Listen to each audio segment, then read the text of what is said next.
Good evening, everybody. Welcome to another edition of Rob's Little Blue Book. And tonight we are doing a Thai red curry. This was requested by my brother Paul down in Kingston, and I think we did curries like way back in the Twitch days. They're gone; they're not on YouTube anymore. So this is a good opportunity to sort of put one up for good. Thai curries are really simple and straightforward. And we're going to do a couple of things tonight. I'm going to run over the ingredients in the curry first, which is pretty basic. And then we're going to talk a little bit about homemade curry paste and stuff like that. So our veggie tonight is going to be this acorn squash. You can use any kind of squash you want here. Acorn's what they had at the store, so that's what I'm using. You want about 2 cups of this. You'll see when we get there. Protein's going to be chicken thighs. We're going to have to debone these guys in a second. Now, for the curry paste, I'll get to the curry paste last, actually. You want a cup of chicken stock. If you don't have homemade, canned stock is just fine. You need some fish sauce. That's this stuff right here, which you can get anywhere these days. One of the things that you may not think you can get anywhere, but pretty much every supermarket has now, is palm sugar. So you may have to go to, the ethnic section of your supermarket or whatever. But more and more supermarkets are stocking this. Any kind of, you could use any kind of sugar, honestly. Palm sugar is really nice for sweetness, but if you can't get it, just sub in whatever you want. I usually I've already grated it because it takes a little while, but I usually just buzz it on a microplane. Okay, Thai basil, if you can get it. We're using the regular kind of basil because they didn't have Thai basil. And I like, this is optional, I like a red pepper just for garnish at the end. It doesn't actually go in the dish, you just kind of slice it up, put on top for a little bit of color. So, as I said, really simple ingredients. Now for curry paste, you have a couple of options. I'm going to show you guys how to make a homemade curry paste tonight, and it's really simple, and I highly recommend you do it. And we'll talk about why it's a good idea to make your own curry paste. However, sometimes you don't want to, or you don't have time, or you don't have the ingredients on hand. There's nothing wrong with store-bought curry paste. These are my 2 favorite brands. This is Mayploy. And it comes in this tub. In fact, I don't even think I've ever even opened this one. A little bag in here. Keeps like till the end of time. And this is Maizeri, which comes in a can. This is a green curry paste, of course, but I don't have the Maizeri in red. Either one of these ones will be fine. Now, if you can get it in a can or a jar, yes, Serena, we did.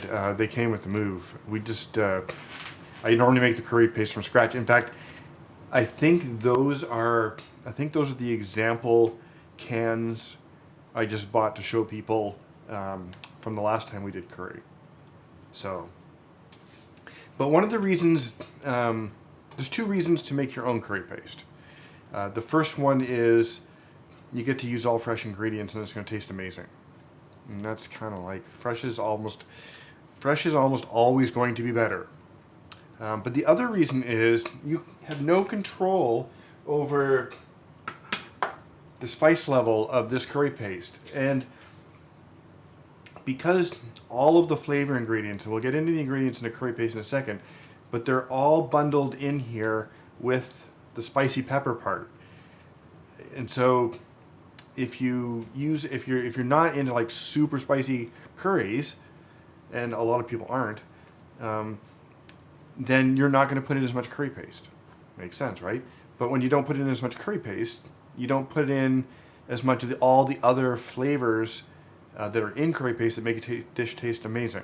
So if you make your own from scratch, you can control the spiciness, the balance of your curry paste, which is what we're going to do tonight. So I'm going to run down the list. First of all, for chilies, I've got... and you don't have to use like dried chilies. So first of all, for the spicy chilies, you can use any dried red chili. These happen to be Mexican chilies d'arbol, but you could use a generic Chinese dried chilies that you get in the package at the store. Yeah, you're not a wimp, so everybody just has different spice tolerances. And these are guajillo chilies, again, Mexican, but these will add a lot of depth. And you could use, this is not a spicy chili, you could use pasillas here, morita, basically any dried chili that's not super spicy will give you the body that you want. And play around, like make it your own, right? So those are the chilies we're going to use. There's going to be a little bit of salt. Where's my salt? We're going to need a little bit of salt. Just a tiny bit of white peppercorns. A quarter cup of chopped shallots, which is about one shallot, or one this size anyway. We have garlic and lemongrass. Now, normally I would use a little bit of galangal root, or galangal rather. I couldn't find any, so I'm just going to put in a little bit of extra lemongrass. If you can't find galangal, and it's tricky to find, don't sweat it, just put in a little bit more of the lemongrass. We're going to put in some cilantro, because it's yummy, and some lime zest. A convenience, Serena. We just happen to have them in the cupboard, and you can just substitute them one in one. Getting dried peppers from Thailand would be very challenging. If you can get a kaffir lime, use that. Otherwise, good old regular lime is fine. We're just going to use the zest from this one. And then the only other specialty ingredient, which is kind of optional, and it can be hard to find too, is shrimp paste. And shrimp paste comes in two varieties. Well, probably comes in more than two. The two I've seen are is a Thai shrimp paste, which is I thought about that, Rebecca, but I'm not sure.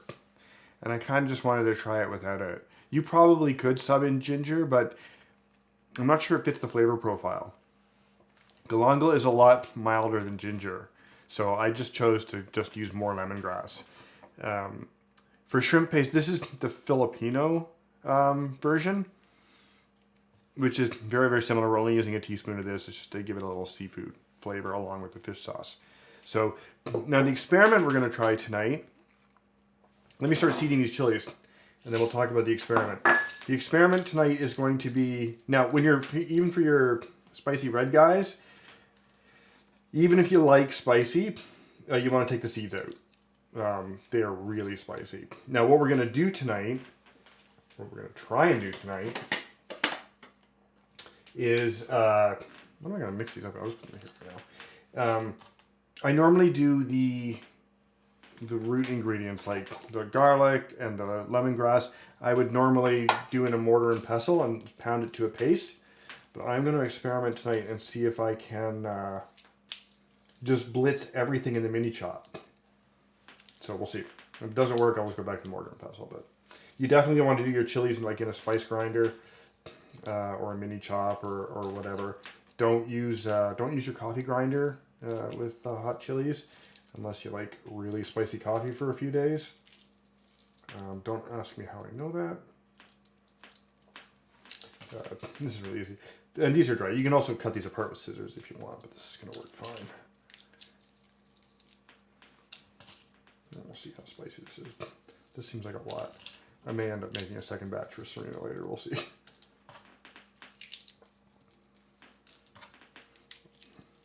I'm going off my... yeah, I mean, it happened. Serena just... I mean, it was kind of like the lobster popcorn, remember? Okay, let's get these guajillos going. And fortunately, I don't have to toast these.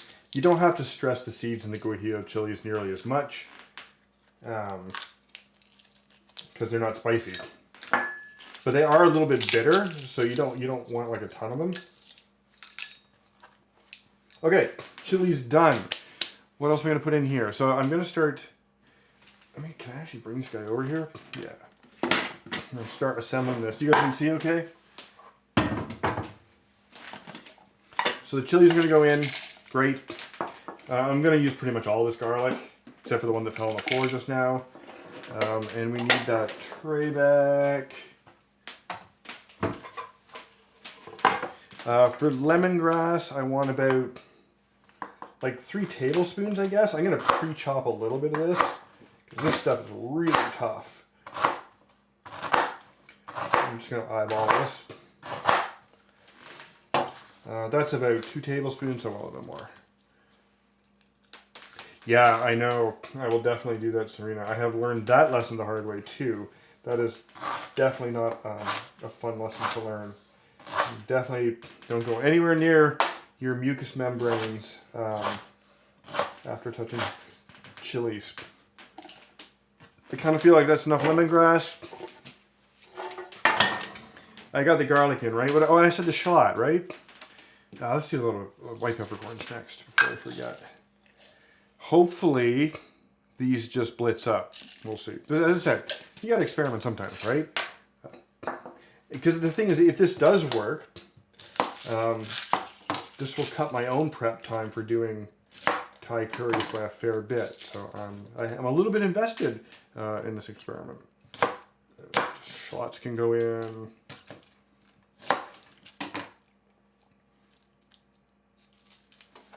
Come on. Get the rind out here. Rind, peel. My God. Okay. Okay. Do I have everything in? I don't. I'm not going to use galangal. I'm going to put in a bit of cilantro here. Maybe that much. Top it off. I want some body, I guess, to it. Oh, and the lime zest. So, this is really easy to do. You don't want to, if you can, guys, be careful. You don't want to grab like a ton of the pith. It's quite bitter, but you don't need to stress it too much. Let's take all this off. If you're ever in an Asian market, kaffir lime leaves would also be really good here, but it's not something you see around Toronto all that often. All right. Oh, and the shrimp paste. Well, like I see, I'm actually going to measure shrimp paste is relatively strong flavor, so it's one thing you don't want to like. You don't really want to eyeball it.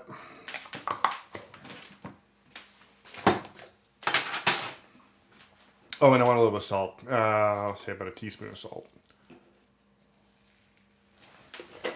Okay, I'm gonna mute the mic while we do this.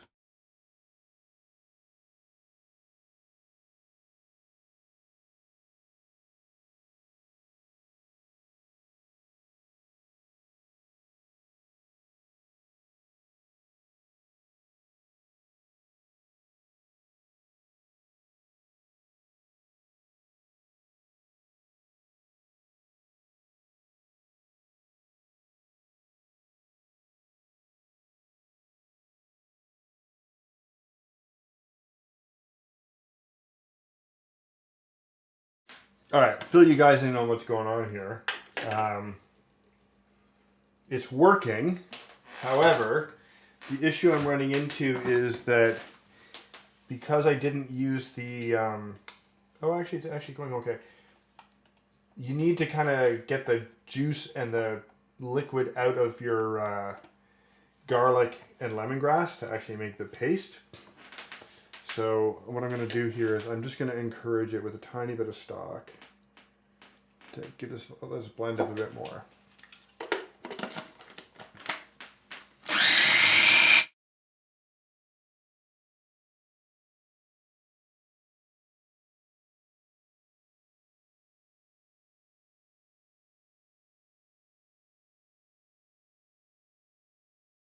Okay, I am not sure this experiment has worked. I'm actually fairly certain it has not worked. Okay, so we're gonna go back to the tried and true. One of the reasons I wanted to do this in the mini chop and not the mortar and pestle was also because I don't have for Thai cooking, you would have like a giant mortar and pestle, and I don't have one, which means I'm gonna have to do it the hard way. So just bear with me, you guys, while we pulverize this into a paste. Wow, you can just feel the spices coming off it.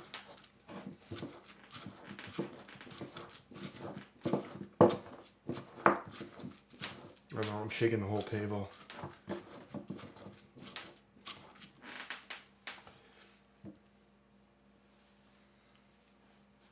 Okay, let's get the rest of this in here. Then we may actually go back into the mini chop, I think, for a final blend. We'll see.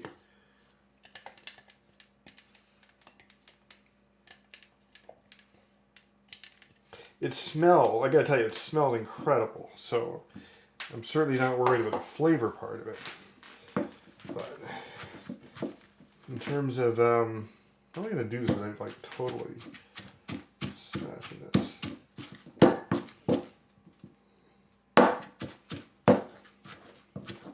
Well, this is just gonna take a little bit of elbow grease, I think. I don't know if you guys can hear it smushing it. It's working. Slowly but surely. I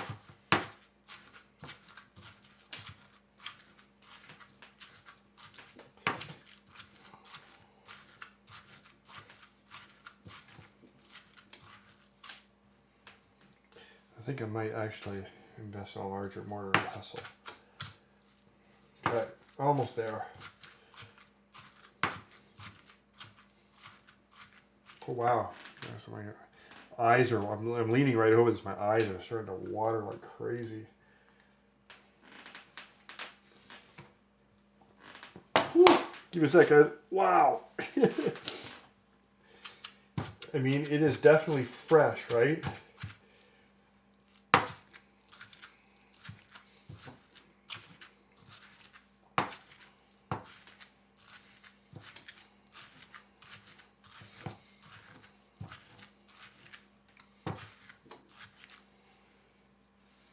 Okay, so now what we're gonna do is this is going back in the mini chop for a final blend. Is it? I don't know.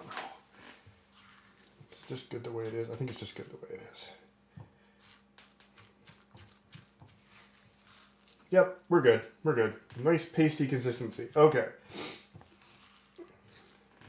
So any questions on the experiment?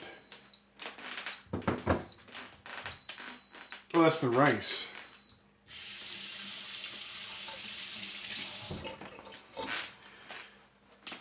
Any questions? I feel like this can just get out of the way right now. Wow. Okay. I'm going to continue on then, and we're going to start putting this curry together. That is homemade curry paste. Pretty straightforward. We have a little bit more prep too before we continue on. Let me get the squash going. How do I want to do this? Let's just bust this guy in half. Wow.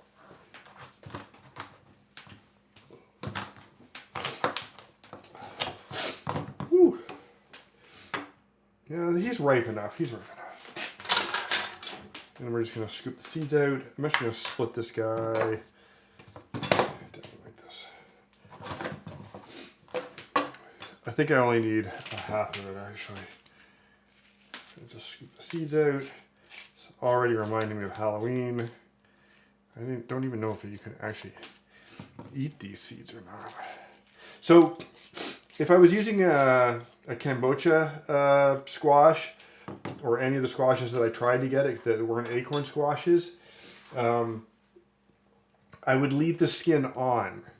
And you can eat the skin of an acorn squash, but it's a little bit tougher than some of the other squashes. And because it doesn't simmer all that long in the curry, I think I'm going to take the skin off. Somehow. This is not a... Wow.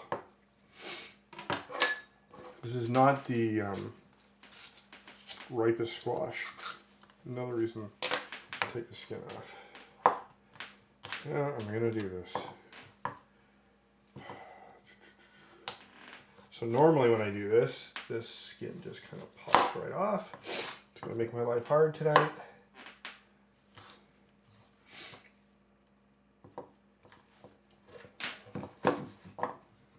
Yeah, don't try this at home, guys.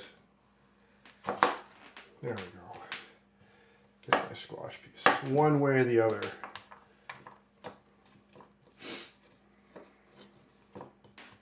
You want to make sure you have a relatively firm grip on this.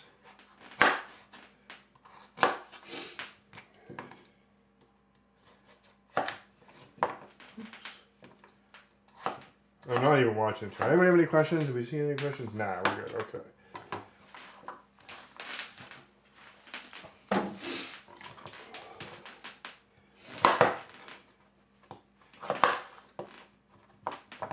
We're just taking this guy apart.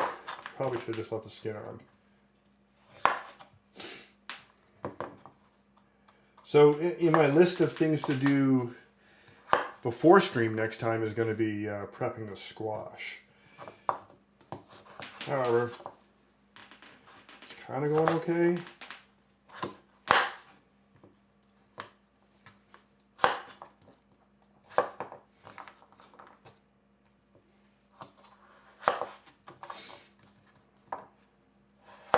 And I'm just kind of like aiming for bite-sized pieces here. Yeah, it is.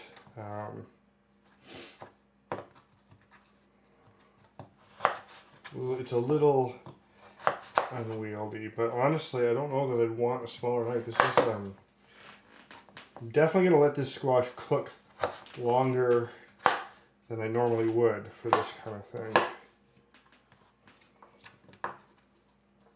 And I'm also making the pieces a little bit smaller than I normally would, because I'm afraid they're not going to cook all the way through. I don't need all of this guy either. Try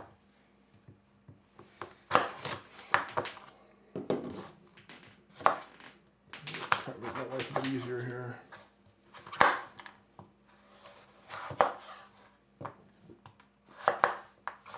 Well, it's another reason it's important to have a sharp knife.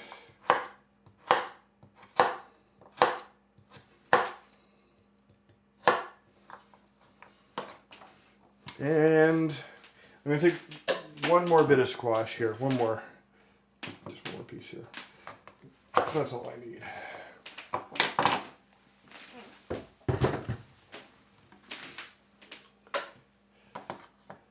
So unfortunately there's not really like a ton of history or origins to talk about this dish. I mean, the nice thing about the Rebecca, I'm beginning to think that might have been a good idea, but I don't think so. I think it's going to cook down just fine.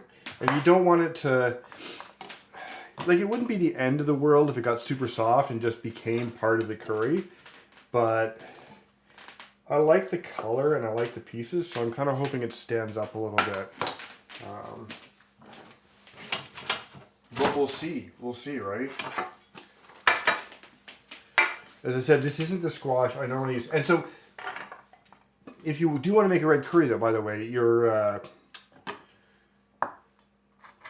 can make it you can use any veg you want, really. It doesn't have to be squash, it doesn't have to be chicken. This is, your protein and your veg can be whatever you feel like. So speaking of the chicken, they had skinless but not boneless thighs. You do want to use thighs for this. It would be really super easy to overcook a breast in this dish. So just make your life easy and just grab chicken thighs. Try and grab boneless, skinless. I mean, if you're going to buy packaged chicken parts, you might as well get what you want, but they didn't have them. Save some of the meat off this guy. There we go.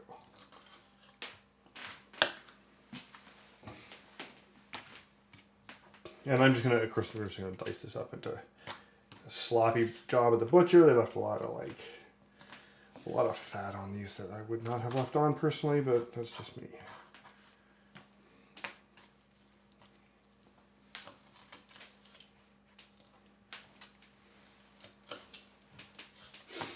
I'll chop that up in a sec, get this guy off.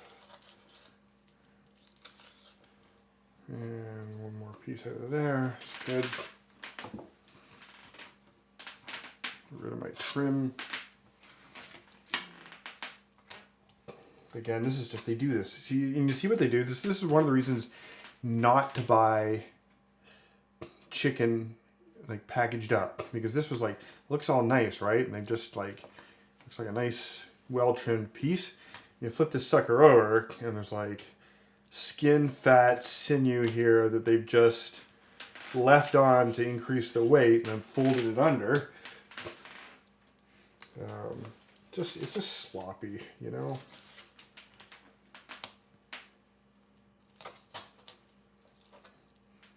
So I highly recommend just doing your own chickens. But broke my rule today, and there you go. Okay, we just want like bite-sized pieces.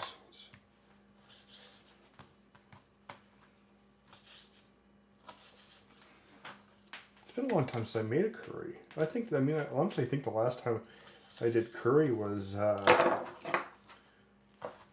last time I did it for stream. And these are wonderful dishes to make, and they're incredibly easy to make. They go together fast. They have a ton of flavor, and they're infinitely adaptable, you know?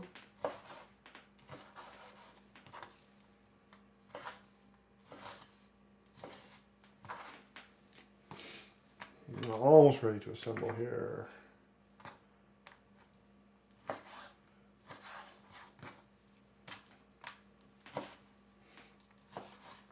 You don't have to get too fussy about the shape. You do want to make sure you get all the bone and gristle out. I can feel little bits here and there. Taking it as we go.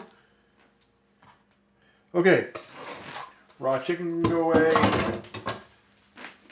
Hands washed for a sec.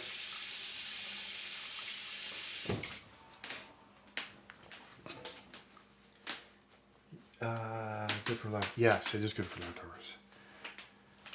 Okay, let's get this going. I'm just gonna do this front and center. I think I got everything I need. Put a few things away. Make some space here. Oh, you know what I want to do, guys? I should have cut this first. Give me 2 seconds, because when this is ready, we're gonna want the garnish right away. So now.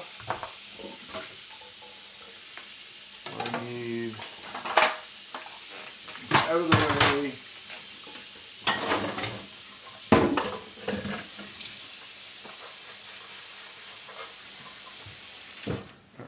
Just zip up this pepper real quick.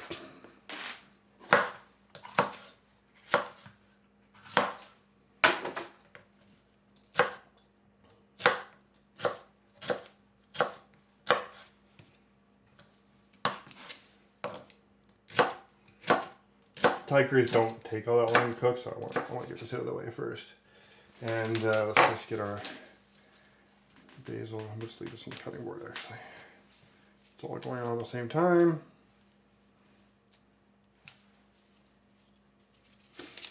Yeah. Next summer streams are going to be interesting. We'll be doing a lot of pesto because we have some beautiful basil plants out back at the new place. Seems good. Okay. All right. Now, is there any questions before we get going?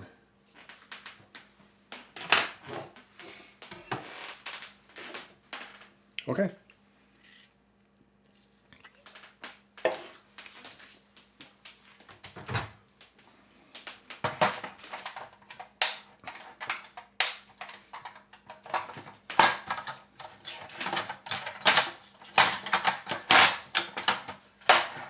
Not on enough gas.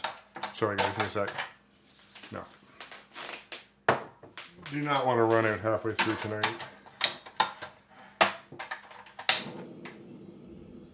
Okay, so we're going to go through a couple of Thai techniques here. This recipe calls for basically a whole can of coconut milk. We're going to start with about half a cup.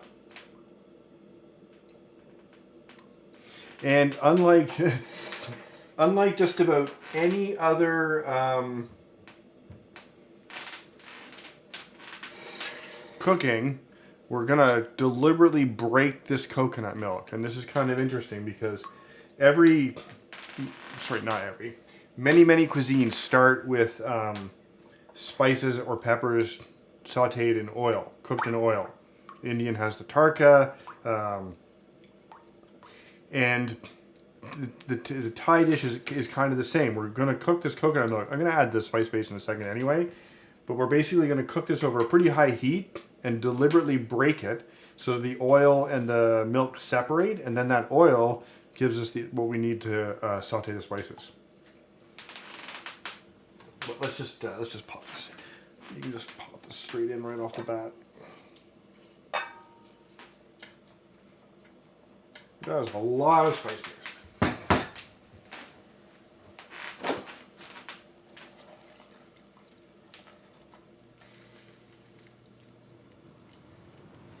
I mean, another reason to use the homemade is you just look at the incredible color you get in your dish. You don't get this from the can or the jar. Okay, so this has got to go for a little bit. Let's just keep this going.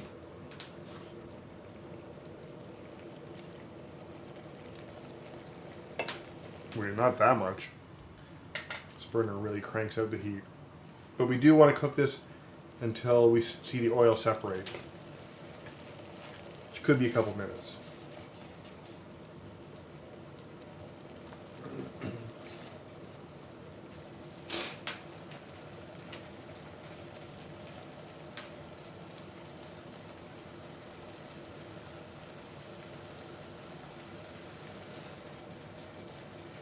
We also want to cook this down to almost back to a paste.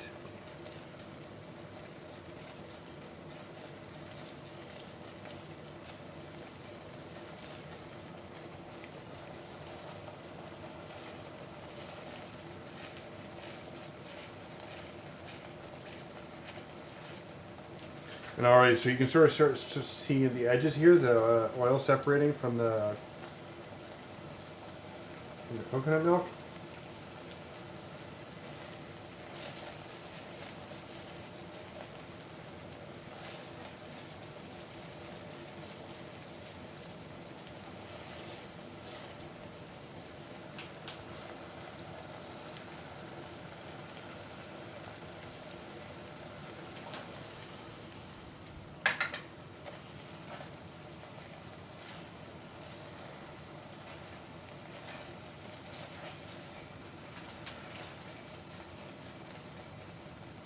Not really much to this part, other than getting that broken sauce, oil broken out.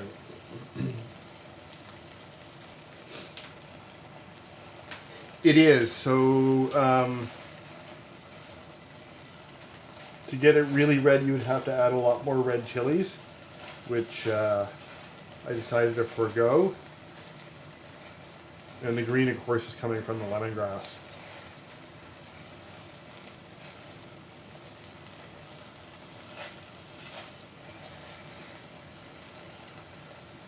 Also, the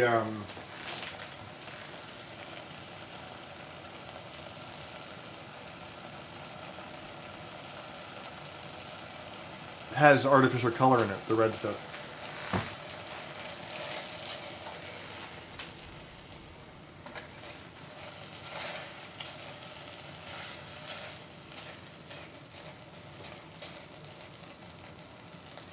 Okay, I think we're kind of where we want to be. So,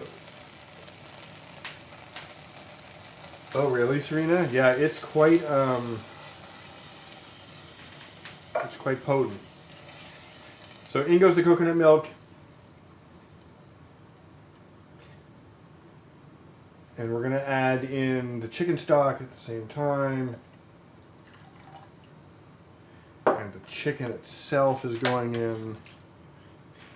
And I think I'm actually, so normally guys I would add the squash, I would add the squash in a little bit, but I have a feeling this is going to need the full cook time to cook. So the squash is going in.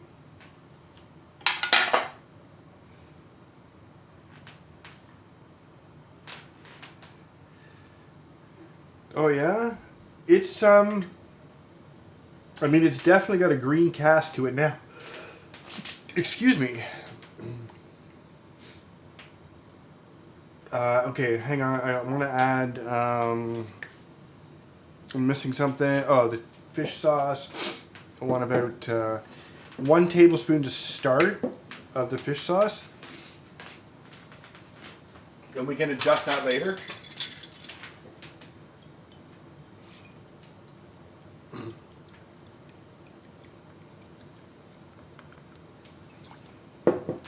And we want our palm sugar in as well. Again, you can adjust this later. That's about 1.5 tablespoons. I don't like my curry super sweet, but you can adjust it towards the end. And so we're at 7:35 now. We want this to go really till about 7:50. We want this to cook. And we'll be tasting it as we go. It smells incredible.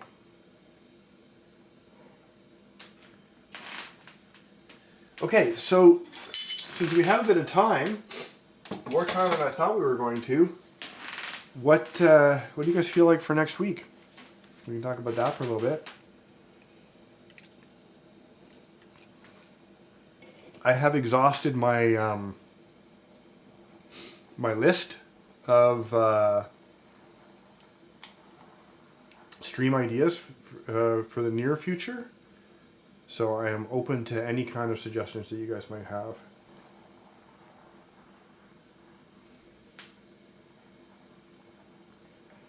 This is definitely going to be like a rustic curry. I'm glad you said that, Rebecca. I gotta tell you, I'm kind of on a sandwich kick and I'm really enjoying them. I made the short rib grilled cheese for Penny, which went over pretty well. So I could show you guys how to do that. It's pretty fun. Although that's one of those ones that like took 3 days to make. So it's not exactly stream suitable. We've done Philly cheesesteak already. I know we've done that. Let me look around. We've never done, but that's so easy. You know, we've never done a croque monsieur. I have a really good recipe for that. Or, sorry, not a recipe. It's not really a recipe, but there's a way I like to do that one. Yeah, Rebecca, I think maybe I'll show you guys how to do that. I do a version with smoked salmon and a really nice cheese. I have to look at my notes to see what the cheese is, but it's quite tasty.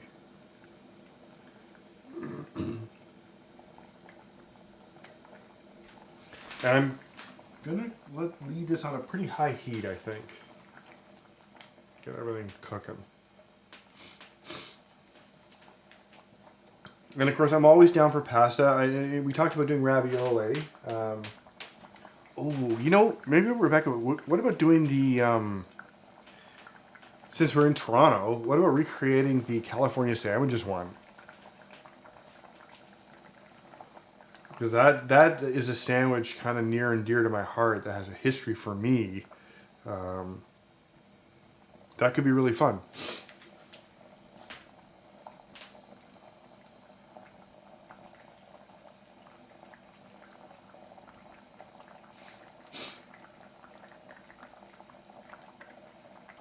Hey, we can all do research. I don't think we have a California near us, actually.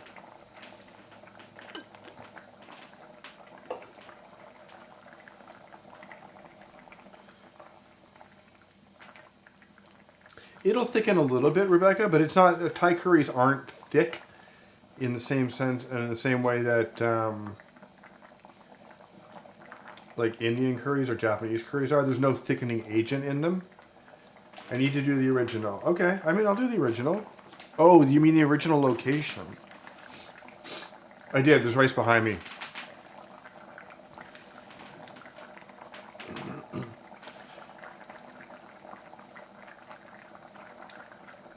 Everybody should have a rice cooker. If you don't have a rice cooker, guys, you should really have a rice cooker.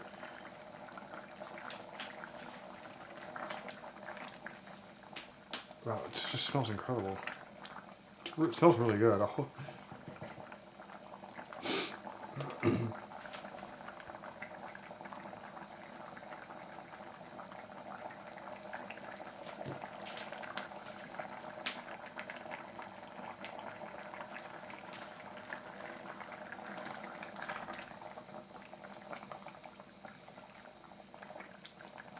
The other nice thing about using chicken thighs versus like breasts is you can't really overcook them. Chicken breasts in this dish would just be, I mean, they'd be finicky. You'd risk overcooking them and getting them tough, and just honestly, the chicken thighs taste better. It would be kind of a waste of money to use chicken breasts for this.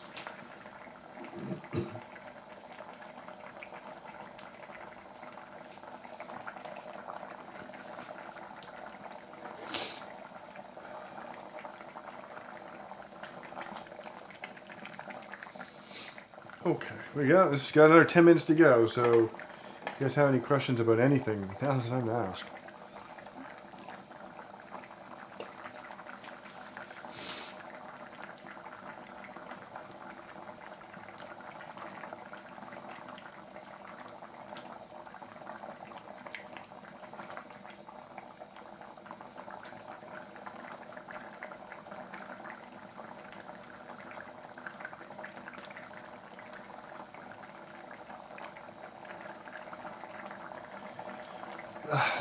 Yeah, that's a good question, Rebecca. Is there a difference between Thai and regular basil? I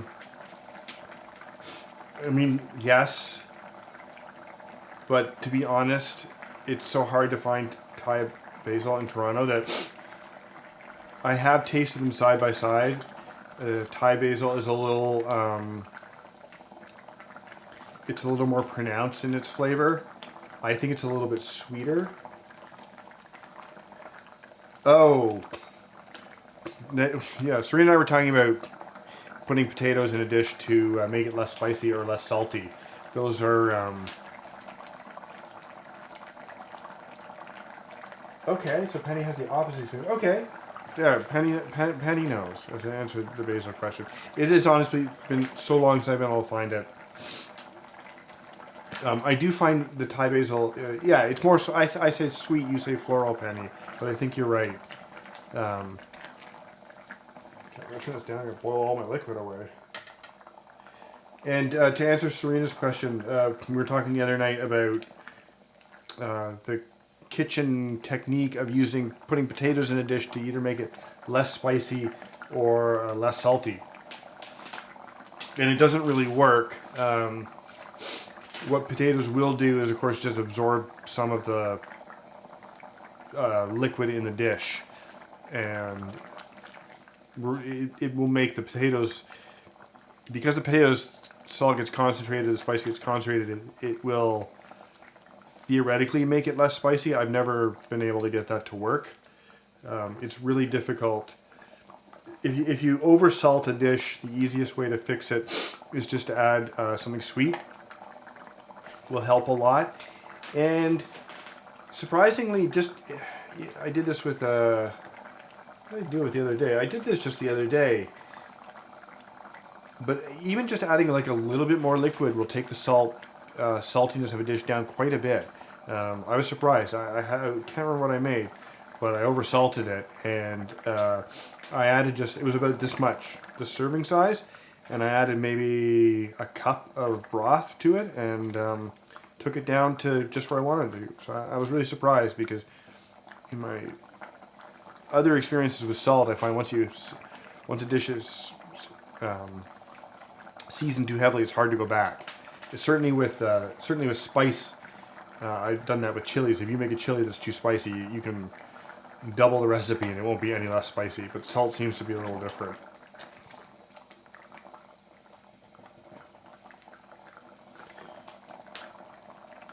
Good evening, Penny, by the way.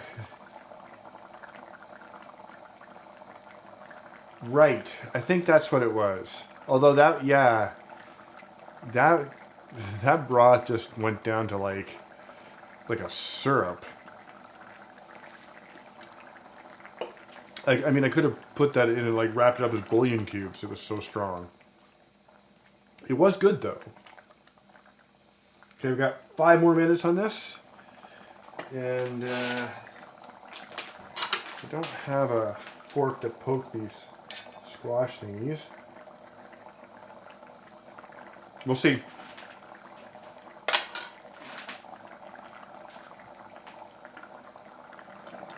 I'm going to have to take another run by the dip sandwiches. They were really good. And maybe my expectations were just too high. But especially for the Chicago beef dip, I was expecting something to just blow me away, and it was really good, but it wasn't transcendent. So maybe that's what the goal should be: is finding a truly transcendent sandwich. The short rib one that I did for Penny was better, in my opinion, was better than the Chicago beef. I liked it a lot better.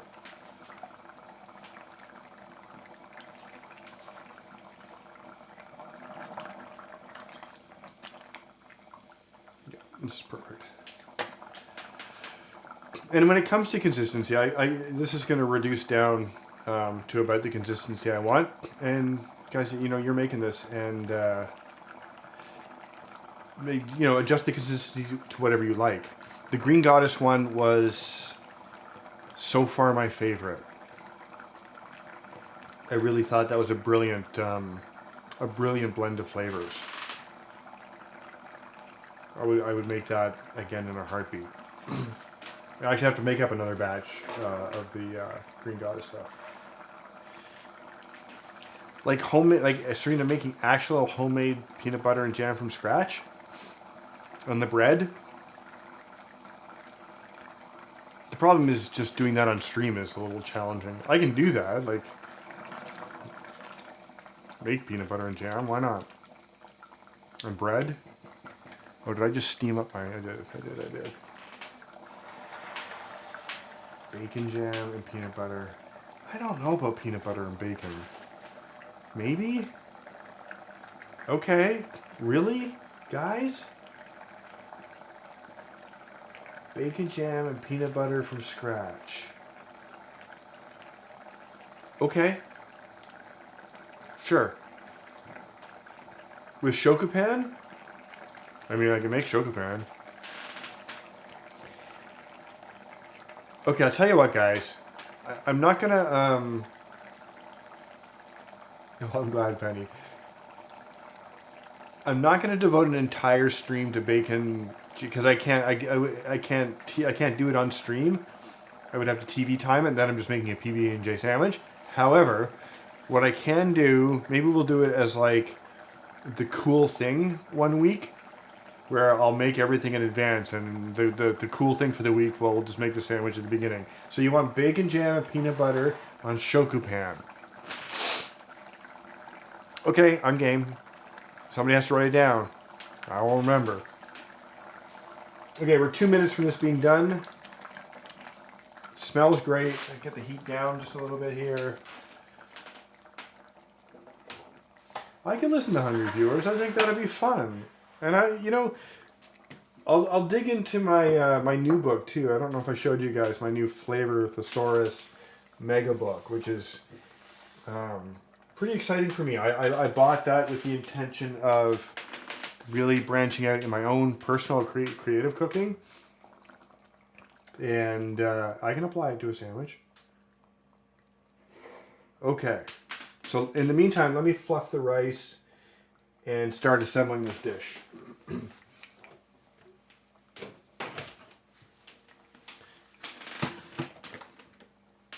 So this is just Thai jasmine rice. Let's get a little fluff before we... Oh, that actually cooked up beautifully. Wow. Excellent. Very happy with the rice.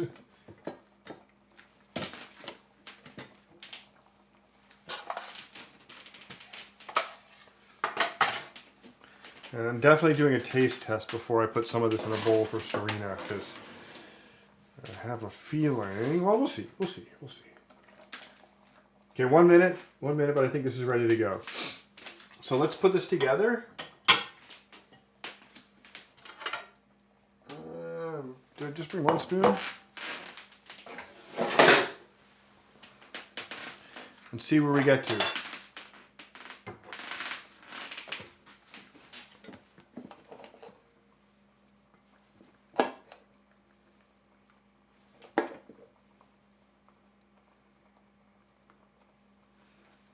So for curries, I like to just serve my rice like that. so that I can like just pick off whatever, right, like however much rice I want with each bite.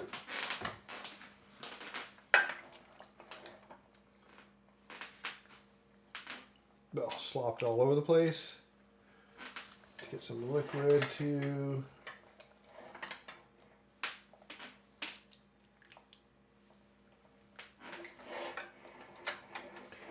Okay. Where's my towel? Where's my towel here? Let's clean up the rim a little bit here. A little bit. Okay, so I'm gonna bring that up to the camera so you guys can see the colors. I'm very happy. Oh, wait. And I think I want to like just, do I? Yeah, give me a sec. So we're gonna add just like a little bit of red here.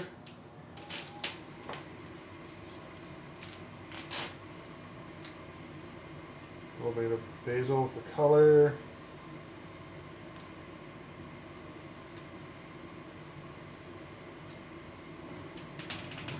All right. Oh, I did not, Rebecca. I just got it. So there you go. I'll put that up to the camera, and there you go. So now,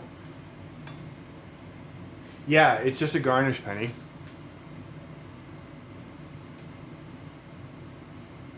The squash is perfectly cooked, which is great. I knew putting it in early was right.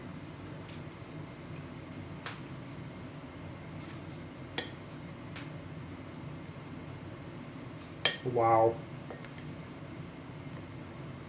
Wow.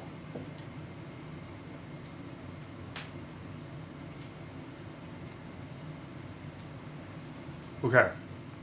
First of all, it tastes amazing.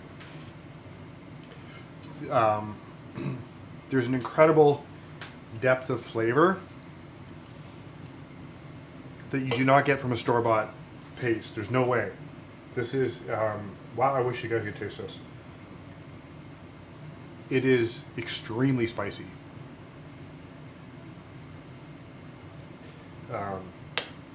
So I'm making a second one later.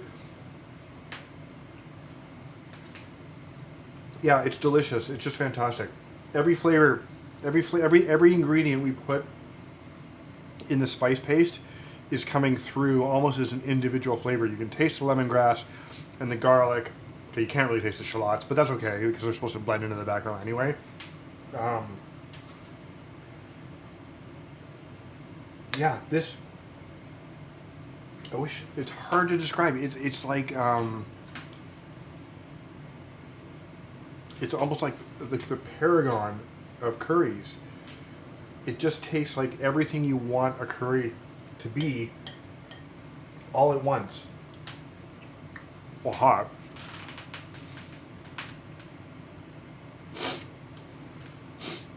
Which is fantastic. Sorry guys, you know what? This is the best curry I've ever made in my life. Bar none. It's not even, there's not even a second place. It's so great. I'm so happy.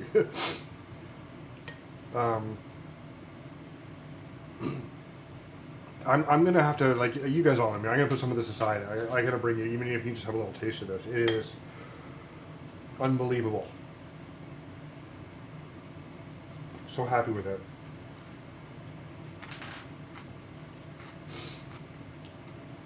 Raw peppers have a nice crunch. I will say, my nose is running. I will say, this is at the limit of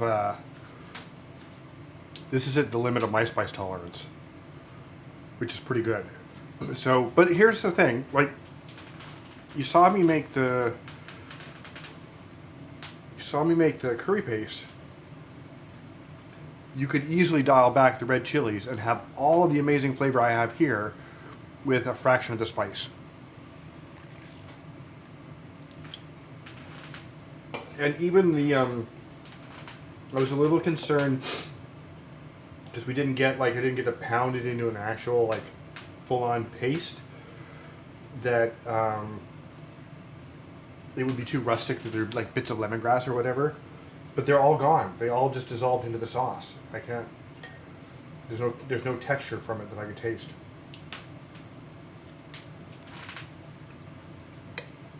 Wow. Whew. Yeah, it's fire. It is straight up fire. So I'm gonna have to eat this pretty slow, guys. Remind me next time I do a spicy episode to bring Kleenex down here. Okay, so that's it for tonight. This is what I wanted to show you guys. Let's show off the dish again. I don't need to talk. You don't need to see my face. Really happy with the color. Really happy with the way it turned out. The flavors are just absolutely fantastic. I'm really thrilled. So if anybody, you guys all know me, if you want me to make this for you, I can make a way less spicy version. This is something you should try. So I'm gonna hang around for 2 seconds, one more bite on camera, and then I'm gonna go put my mouth out and finish this, and I'll see you guys next week. So 30 seconds for lag for questions, and then I'm done. And by the way, the acorn squash turned out beautifully. I'm really happy with it.